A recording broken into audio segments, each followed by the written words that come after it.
News 24 सामान्य जनतेचा आवाज आणि नागरिकांची लुबाडणूक या सरकारनं प्रशासनानं त्वरित थांबवली पाहिजे। जिंतूरमध्ये स्मार्ट मीटरला तीव्र विरोध। माजी आमदार विजय भांबळे यांचा महावितरणला इशारा। नमस्कार, जिंतूरमधून एक मोठी बातमी समोर येत आहे। महावितरणच्या स्मार्ट वीज मीटर योजनेला आता जिंतूरमध्ये तीव्र विरोध सुरू झालाय। ग्राहकांच्या संमतीशिवाय स्मार्ट मीटर बसवले तर तीव्र आंदोलन छेडू, असा थेट इशारा जिंतूरचे माजी आमदार विजय भांबळे यांनी महावितरणला दिला आहे। रात्रीचे 12:25 अधीक्षक अभियंत्यांना दिलेल्या निवेदनात महत्त्वाच्या मागण्या केल्या आहेत। मीटर बसवण्यापूर्वी ग्राहकांची लेखी संमती घेणे, SMS द्वारे पूर्वसूचना देणे आणि यामुळे ग्राहकांवर कोणताही अतिरिक्त आर्थिक भार पडणार नाही याची लेखी हमी देणे आवश्यक आहे। याशिवाय चुकीचे बिल आल्यास स्वतंत्र तक्रार निवारण केंद्र सुरू करण्याची मागणीही करण्यात आली असून या मागणीवर शेकडो नागरिकांच्या स्वाक्षऱ्या आहेत। आता महावितरण काय निर्णय घेणार याकडे सर्वांचे लक्ष लागले आहे। अशाच ताज्या घडामोडींसाठी आपल्या चॅनलला नक्की सबस्क्राइब करा।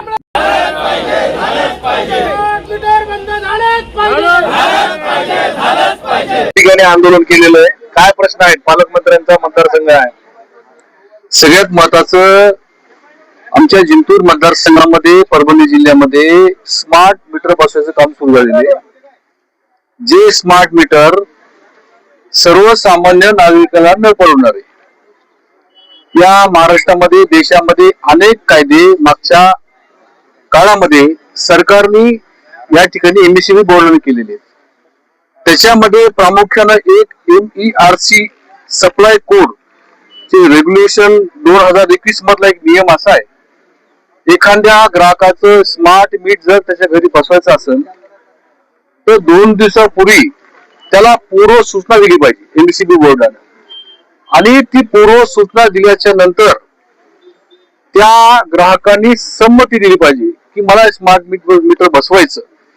त्याची लेखी संमती घेतल्याशिवाय कुठलंही स्मार्ट मीटर त्या ठिकाणी MSEB बोर्डानं किंवा ज्या कॉन्ट्रॅक्टरला हे काम दिलेलं आहे ते कुठल्याही कॉन्ट्रॅक्टरनं MSEB बोर्डाने ते मीटर बसवलं नाही पाहिजे।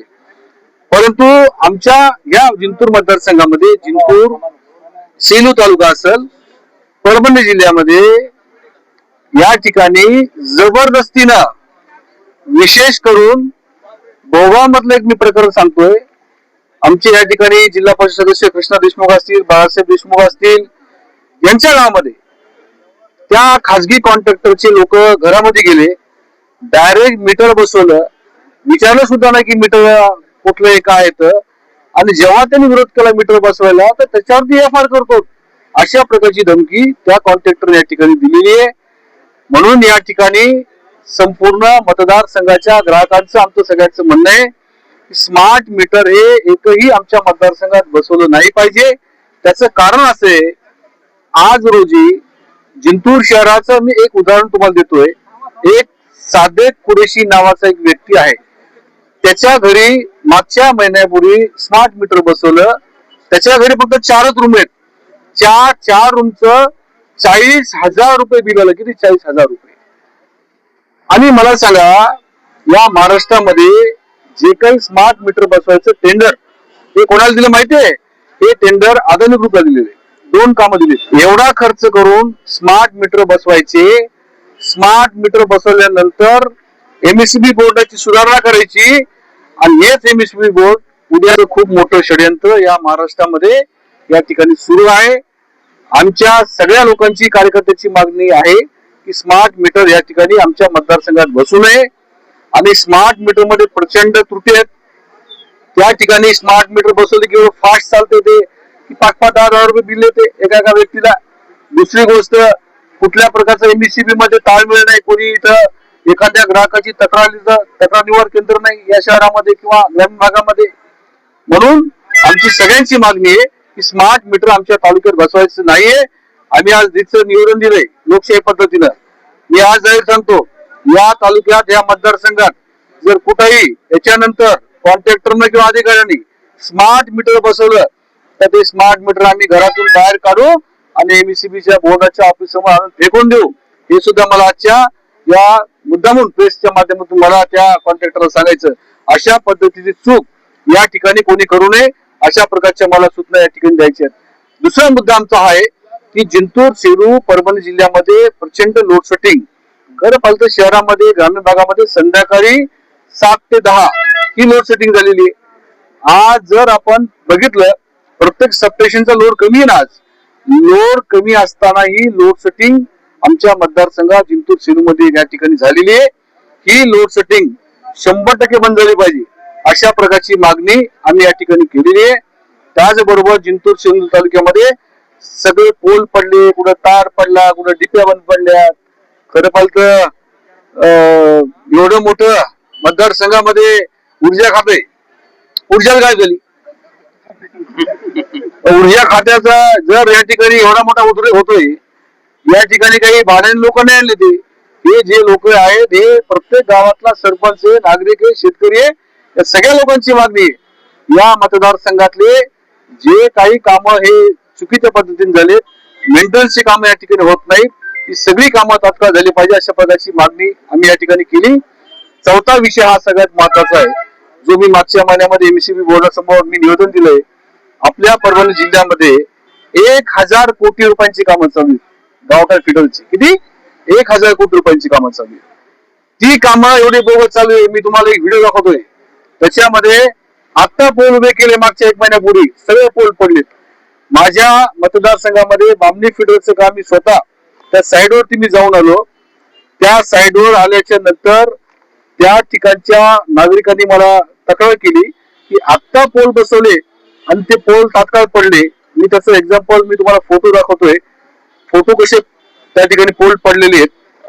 हे 36 फुटाचा पोल आहे आणि खाली जमीन थोड झाले फक्त. 36 फुटाचा पोल आहे, 36 फुटाचा. कोण जबाबदार आहे? खरं पाहिलं तर हे 1000 कोटी रुपयांची कामं जे जिल्ह्यामध्ये सुरू आहेत गावठाण फिडरची, खरं पाहिलं तर याच्यामध्ये मी मध्यंतरी तक्रार केली. तक्रार नेत्यांची कामं आहेत, त्याच्यामध्ये मोठमोठ्या मंत्री, राज्याच्या जे काही आपल्या जिल्ह्याचे काही नेते आहेत, त्यांचे काही जवळचे कॉन्ट्रॅक्टर आहेत, त्यांनीच हे कामं या ठिकाणी केलीत अशा प्रकारची माहिती मला काही अधिकाऱ्यांनी दिलेली. आणि मी जे काही सांगतोय, मला पत्रकार बंधूला विनंती करायची की आपणही एखाद्या साईडवर जावं, मग तुमच्याही लक्षात येईल की ऍक्च्युली हे काम कसं व्हायला. आणि गावठाण फिडरचं एकदाच काम होणार आहे. 1000 कोटी रुपयाचा खर्च आपल्या जिल्ह्यात झाला की आता 25 वर्ष खर्च होणार नाही ना. हे गावठाण फिडरचं काम म्हणजे गावठाण वेगळं करायचं आणि एजी पंप वेगळे करायचे. 25 वर्ष आपल्याला पैसे भेटणार नाहीत. 1000 कोटी रुपयांची कामं हे सगळे बोगस चालू आहेत. माझी पत्रकार बंधूला विनंती राहील की आपणही एखाद्या 2 ठिकाणी जाऊन व्हिजिट करावी, तिथलं काम कसं आहे बघावं. म्हणून आमची मागणी आहे की ज्या कॉन्ट्रॅक्टरला, 4 कॉन्ट्रॅक्टरला हे काम दिले, 3 कॉन्ट्रॅक्टरला, या सगळ्या कॉन्ट्रॅक्टर लोकांची अतिशय दक्षता पथकामार्फत चौकशी झाली पाहिजे. ज्या कॉन्ट्रॅक्टरला बोगस कामं केलीत त्याच्यावरती एफआयआर झाला पाहिजे. जो खर्च त्यांनी केला तो खर्च सुद्धा वसूल केला पाहिजे.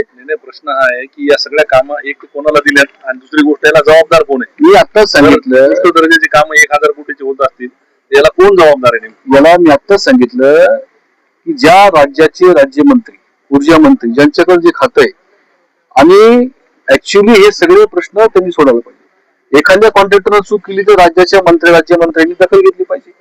अनेक तक्रारी झाल्या, तर याला या ठिकाणी काही मंत्र्यांचा पाठिंबा आहे. त्या ठिकाणची त्यांचे जे जवळचे कॉन्ट्रॅक्टर आहेत त्या कॉन्ट्रॅक्टरवर या ठिकाणी राज्याच्या मुख्यमंत्री महोदयांनी, राज्याचे एमडीनी या सगळ्या कॉन्ट्रॅक्टरची चौकशी करून त्यांच्यावर एफआयआर केला पाहिजे.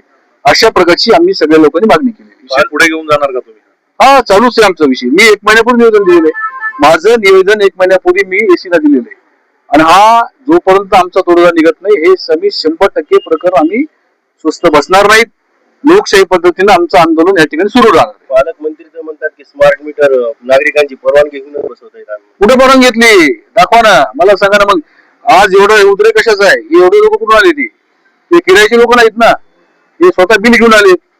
त्यांनी बिल दाखवलं. आता पालकमंत्री खोटं बोलतात म्हणायचं. आता ते खरं खोटं तुम्ही विचारा त्यांना. खरं खोटं आमचं म्हणणं एवढंच आहे. या इकडे, या इकडे. तुम्हाला विचारलं का?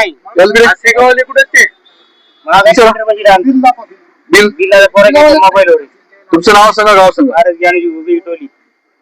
15,000 बिल आलं काही म्हणून पालकमंत्री तो म्हणतो आम्ही विचारून विचारलं का ते परवानगी घ्यायला. विचारलंच नाही आम्हाला त्यानं. विचारलं नाही परवानगी नाही घेतली. कशाची परवानगी घेतली त्यांनी? आसेगावला तर न विचारता नुसतं चिटकुले ठोकले निघून गेले. आणि भोगामध्ये जर मीटर बसवलं तर गुन्हे दाखल करतो मला त्याच्यावर अशा धमक्या बी द्यायला. 353. हे सामान्य नागरिक आहे, कोणता कार्यकर्ता नाही, जनरल माणूस आहे. म्हणून आमची ही स्मार्ट मीटर आमच्या मतदारसंघात नाही पाहिजे आम्हाला. ठीक आहे ना.